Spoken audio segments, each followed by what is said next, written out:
So Brian Fisher was out. I don't know what he was doing, taking a vacation, maybe visiting a gay bathhouse. I digress anyway. So he has somebody on filling in for him. Religious right-wing activist John Stemberger is talking to Tim Wildmon of the American Family Association, and the topic is gays in the Boy Scouts. What a surprise, gay people being talked about on Brian Fisher's show. Who would have saw it coming? Why don't they go and form the Gay Scouts of America? Why don't you go start that group? You're free to do that. Why do you want to have to change and try to destroy what the Boy Scouts have been about? Here's the real irony of this, and here's what no one else is willing to say. That currently, there are people with the same-sex attraction in Scouting. If you've been in the program long enough, you know who they are. But here's the thing, Tim. They're discreet. They're appropriate. They're not acting out. They're not acting inappropriately in front of kids and waving, the rainbow flag and promoting gay activism. So the issue is this. Membership in full participation is not good enough for gay activists. They want to inject and flaunt their sexuality. They want to promote political, social agendas, and that's just utterly inappropriate when there's kids involved. I mean, you look at anything that has the word gay on it in our culture. A gay magazine, a gay blog, a gay website, a gay parade, you name it, it's going to be guaranteed to be inappropriate for kids. And that's what we're talking about. We're talking about injecting hypersexuality and a leftist political agenda right into the veins of the Boy Scouts, and it will utterly devastate it. Quote, anything that has gay in it in the title is inappropriate for kids. That's totally not true. How about gay rights?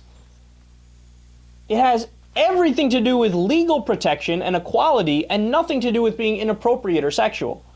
No, but it shows you what's on their minds. See, to them, when they think of gayness, they're like tempted. They're like, ooh, yeah. Ooh, that's naughty.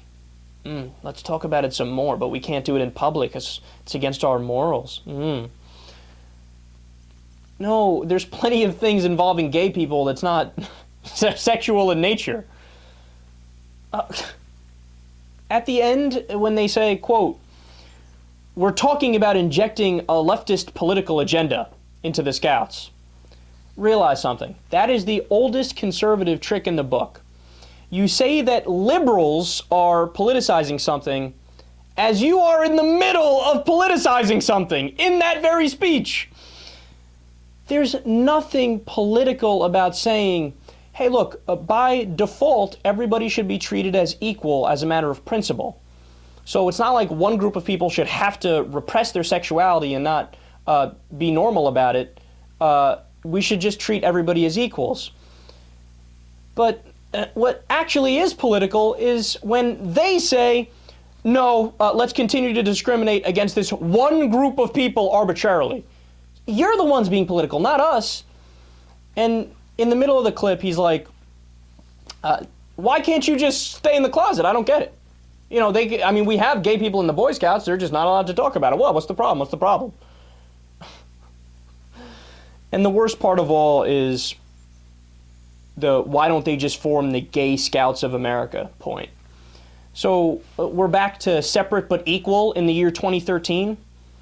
Why don't those black people just form their own school and do their own marriage and play in their own baseball league? Why do we have to change things, kooky people? Oh, they're so sick. They're so sick.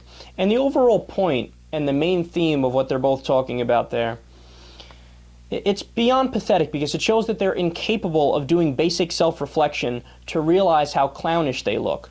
All the while that they're doing these vicious anti-gay attacks that are inaccurate, by the way, and that are dumb and offensive, they pretend like they're the victims.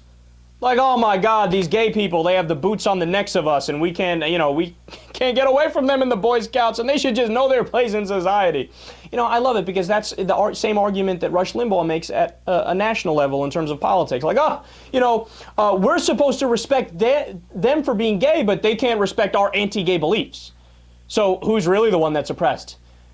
No, Rush, they are oppressed. What's my evidence? The 29 states that it's still legal to discriminate against somebody openly because they're homosexual. I don't want to hire you, you're gay. Get out of my store, you're gay. You can't eat at that lunch counter, you're gay, right?